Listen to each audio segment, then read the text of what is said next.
ভিক্ষা দিয়া যাও রে, ভগবানের নামে 200 টাকা ভিক্ষা দিয়া যাও, ঠাকুরের নামে ভিক্ষা দাও, ভিক্ষা দাও ঠাকুর। এলা কি দুঃখ পড়ছে রে, হলো ভিখারি এত বাড়ি গেছি। দেখা 50 টাকা।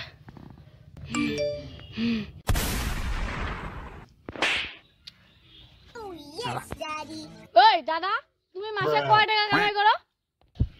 সেন্ট্রাল তুই জানা কি করবি? 50 টাকা দিছে ওটা নিয়ে কিছু খেয়ে আনিস।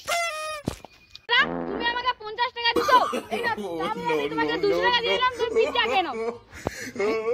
মুই টাকা দিয়ে জল ভাইয়ে মুখে টাকা দিছে। আরে মুই কয় টাকা কামাই করব তোর কি? মুই মাসে 100 টাকা, মুই মাসে 20,000 টাকা কামাই করো। 20,000 টাকা মাত্র কামাই করে। চল আমি কয় টাকা কামাই করো জানিস? নো 60 টাকা 50,000 কামাই করো। 20,000 টাকা কোনো খাবার নাই। দেখ মোর টাকা দেখ বাপ। চিনিস বাপ? ননি